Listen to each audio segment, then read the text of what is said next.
Welcome to The Big Picture with Katrina Fulcher-Ruud and Ani Castilla-Earls, where they discuss how research in speech-language pathology can be implemented in daily clinical practice.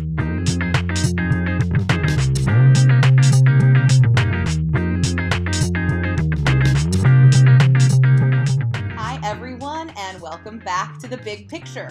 I'm Katrina. And I am Annie. And today we'd like to do a bit of a follow-up video. So in our previous video, we were discussing some things that you should consider for bilingual evaluation. And one of those topics that came up was actually involving parents in your bilingual assessment, especially when you want to get information about the status of their first language.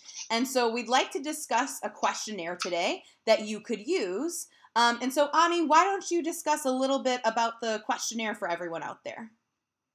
Absolutely. So the questionnaire was developed by Paradis and her colleagues, the same author that we discussed in our previous episode. The name of the parent questionnaire is Alberta Language and Development Questionnaire. You will see, if you're on Facebook, you will see the link to the articles and to the questionnaire on the comments. And if you're on YouTube, you will see it in the section below the video. And so what are some of the sections that are actually included in the questionnaire? So the questionnaire consists of 4 sections. The first section is related to early milestones of language development. The second section is regarding current language abilities in the first language. Then you have a section about behaviors and activity preferences. And the last section is about family history. So when you administer the questionnaire, it's administered in an interview format, and you ask questions and then score the answers that the parents give you. So what is different, I think, about this parent interview, about this questionnaire, is that you actually get a score that you can use to interpret for your diagnostic assessment. I'm going to give you, Kat, some of the examples of each of the sections so you have an idea of how this works. That'd be great. So one question from the early milestones section will be something like, how old was your child when he or she first spoke a word? Great. And okay, what are some other examples? So a question about the current abilities is, compared with other children of the same age, how do you think that your child expresses him or herself? Mm-hmm. Okay, we have an example of the behavior section.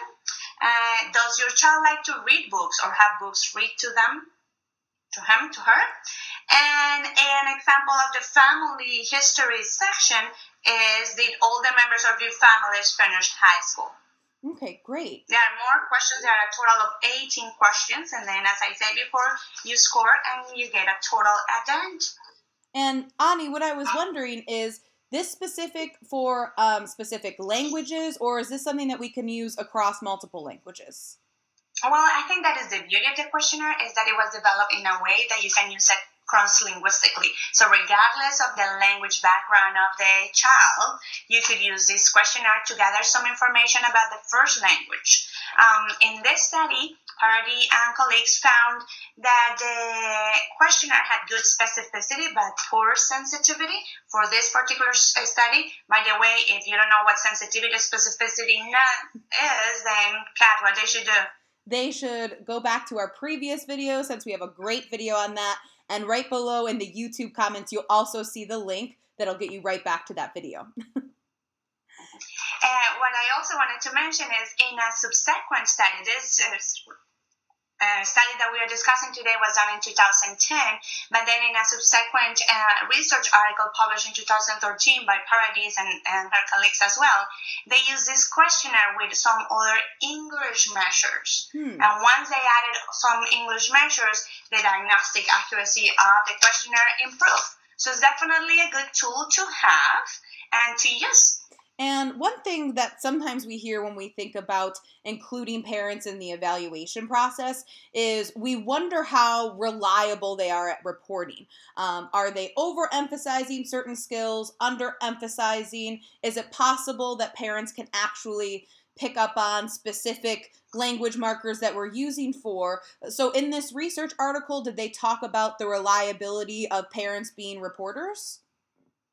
Well, the way that they use the reliability as parents being reported is that only using the information they provide actually is identifying the children with language disorders. So that is how they are approaching this, just based on language information. Interestingly, out of the 4 sections, which section do you think was the one that worked the best to separate the typically developing children and the children with language disorders? I'm thinking maybe things looking at those early kind of developmental milestones.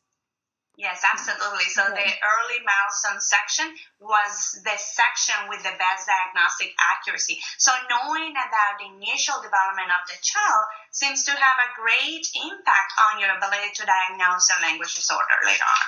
And why is it really important that we collect information about the status of the first language of a child? Well, let's recall, and this is also a summary of some of our previous episodes, that when the child is learning English as a second language, the characteristics of that process of second language acquisition could be sometimes confused with the characteristics of language impairment. So it's key for us to go back to the first language, to the home language, and get some information from there. And it seems that using this questionnaire seems to be a great way to do that. And that's great. And so, Ani, to summarize, what is the big picture for our viewers out there?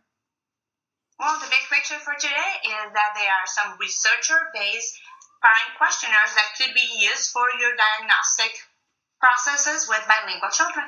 And please, as always, let us know if you actually use this tool. Let us know if you have any questions. And let us know if there's anything that you want us to look into for you for your big picture items.